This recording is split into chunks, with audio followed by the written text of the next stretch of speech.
Welcome to class. This is 3rd and 4th grade writing class, week 2. We're going to start off with a quiz. So I'm going to explain the quiz and then you can pause right here and take a piece of notebook paper and write the answers. Make sure you label the top, quiz 1, put your name on it, or you can print off, your parent can copy and paste, and you can print off the these questions and edit as your quiz that way. So first of all, I'll just walk you through a couple of these, but each one of these questions asks you to use one of the symbols that we talked about last week, one of the editing marks. And it tells you what the marking is called, and I would like for you to use that mark in the sentence. For instance, number 1 says, delete. Take this oops out. I'm going to give you a freebie on this first one. What you're going to do is you're going to think, what is the mark that I need to show the writer that they need to delete? And I want to take the oops out. So you're going to draw a line through it with a little loop-de-doo. Number 2 says insert. Add something that should here. Ooh, something's missing. Should be here. How do you add be in? So you're going to use the symbol and tell the writer to add be in right between the word should and here. Number 3, add space here. Oh my, those two words do not go together. You need to add a space. So how do we tell our writer to add space back in? How do we tell our writer to do that? Number 4, no space. Close the gap between. We know that between is actually one word. So how do we tell our writer to combine the words be and tween? Number 5, a new paragraph here. Show me the symbol. The symbol looks like, and I want you to put the symbol right here. Number 6, transpose. That means to switch words. These, they shouldn't read that way. It should read, switch these words.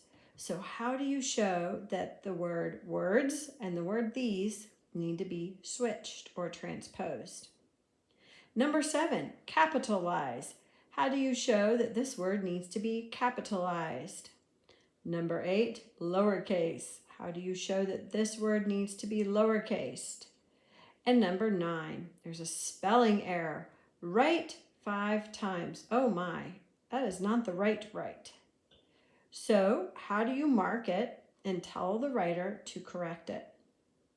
And then number 10, I don't have any idea what this okuieksj, that's a made-up word. So how do I tell the writer, I'm not sure what this is? So take a second, pause the video, and go through each one of these. Parents, I'll help you through at the end. Next, I'm going to share our sniglet of the day. The sniglet is a noun pronounced gummy-plast. It looks like they took the two words gummy bear and plastic, or plastered together, and formed the sniglet gummy-plast. It means two gummy bears fused together. I chose this because I'm sure some of you eat a lot of gummies. Gummy snacks, gummy bears, gummy worms, and whenever you find them together, now you have a word for it. It's called gummy-plast. This is just another made-up sniglet from the book by Rich Hall called When Sniglets Ruled the Earth. Now we're going to talk about our Shakespeare quotation. Have you ever shared a knock-knock joke? Did you know that the original knock-knock came from the play Macbeth by Shakespeare? I bet you didn't know that. In his play, he has one of his jokesters saying, knock, knock, who's there? This was the first written instance that we know of that this phrase or this joke was used. You probably had no idea you were using Shakespeare. And then this proverb, Proverbs 15:5, says a fool despises his father's instruction, but whoever heeds reproof is prudent. A fool despises. That means hates or dislikes or doesn't listen to his father or mother's instruction. But whoever heeds means the opposite of despises. It means to listen or to value. And then reproof is another word for instruction. Reproof, correction, instruction. Whoever listens, pays attention to this instruction is prudent. And this word prudent means wise. So this is a similar verse to what we learned last week. But we're focusing this week on our writing lesson on good instructions. So first of all, I'm actually going to jump to our examples. Where are some instructions that you might use in everyday life? So you might use instructions if you're building a Lego set. Or maybe you have followed a recipe before with your mom. Or maybe your mom uses recipes probably almost daily when she makes dinner or breakfast. Your parents may use instructions when they're trying to get to a new location. So sometimes the instructions are just given over the GPS announcement. But sometimes, at least when I was younger, it used to be that they were all typed out or written out. You could get on a website and get the instructions. And it would be a list of directions. Turn right here, turn left there. Maybe you have made a special craft and followed the instructions. Or a science experiment would also have instructions, very specific, important instructions that you have to do in a special order. So instructions are a kind of writing that everyone needs to be very good at writing. And it's good to know how to understand what makes good instructions. I've been frustrated before trying to follow instructions, and I finally concluded they just weren't good instructions. And we're going to talk about what makes good instructions and what would make bad instructions. So the three characteristics that I want to focus on for good instructions are: good instructions are clear, they are necessary, and they are organized. First of all, let's talk about how they are clear. It would be very confusing if I told my son to go get the ketchup out of the refrigerator and our refrigerator was full. Those instructions, he would open the fridge and he would not see the ketchup. It would be much better if I gave him clear instructions and I told him the ketchup is in the door, the right door, at the top next to the mustard. Much more clear. So you can have instructions that are unclear because they're too general and not specific enough. So you want to make sure that it's specific to be clear. Another way we can be unclear is if we use pronouns or words that might mean more than one thing. I might say, "Can you go get it from my room?" And my son might say, "Get what?" It can mean a lot of things. It can be a book. It can be a chair.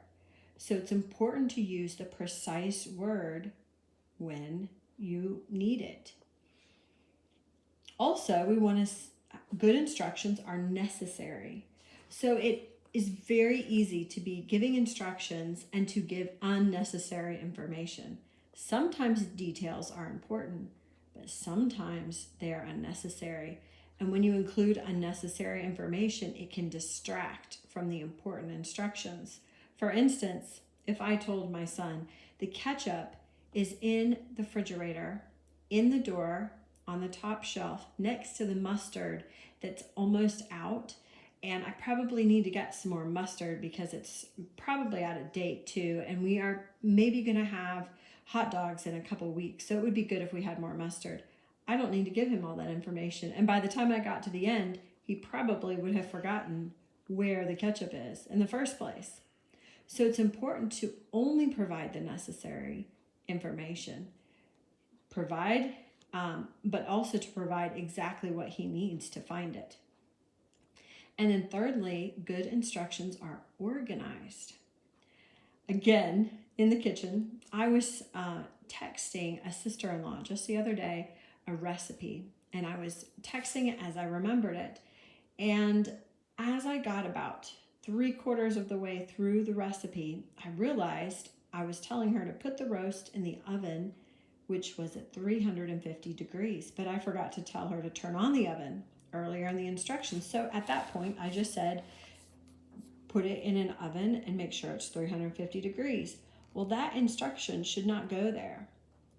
I should go back into my instructions and put a detail in the beginning that says turn on the oven to 350 degrees. Otherwise, if she's following through my instructions, she's going to get to that point and she'll have a cold oven and she'll have to wait for it to be preheated.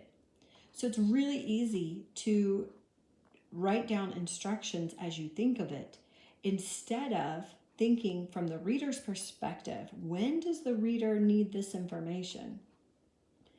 So that is an important thing to keep in mind as well. Next, when we give instructions, we're going to use something called an imperative sentence. That is a fancy way of saying a command. When we use these kinds of sentences, this is how we tell the reader how to do something. So normally you might say, you go get my crown. Well, I should back up and say that commands are things that we think of that princes do or kings do, or in my case, a queen. So I am going to pretend I'm a queen. And instead of saying, you go get my crown, or will you go get my crown, please, with a question mark, I'm going to act like a queen and I'm going to command, go get my crown. I'm not even going to use the word you, even though we call it the understood you. We're not going to say it out loud, but we know that it should be there and that she's talking to you. So you go get my crown. You listen to me, or you bring me my cake. But this is the format that we use for instructions. It might sound a little bit harsh if you're pretending to be a queen or a king, but really instructions are very direct. So my instructions about the roast to my sister-in-law would say, take the roast out. Let it come to room temperature. Slice the roast. All of the words that I'm going to start my sentence off with will be commands. They will be a verb. So when you write your instructions for today's assignment, make sure you always use a command, a verb at the beginning of the sentence. A verb is something you can do. So I can go, I can listen, I can bring, I can take, I can let. So as you're working on this assignment, make sure that each of your instructions have a command at the beginning, a verb. Go, listen, bring, take, or let. Also, the last important thing to remember is that good instructions consider the audience. Consider the audience. That is a fancy way of saying someone who's writing these instructions thinks about the reader who is going to read this list or these recipes or these instructions.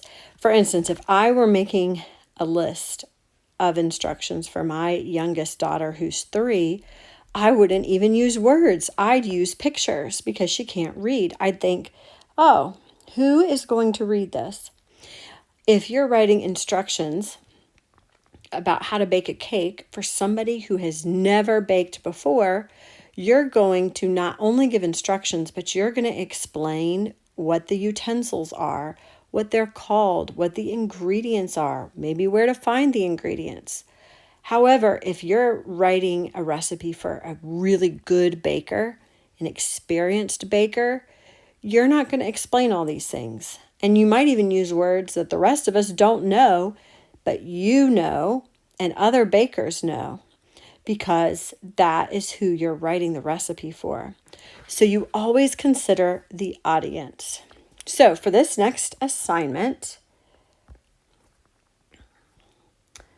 what you're going to do, this is one of my favorite assignments, is you are going to write out the instructions for making a peanut butter and jelly sandwich.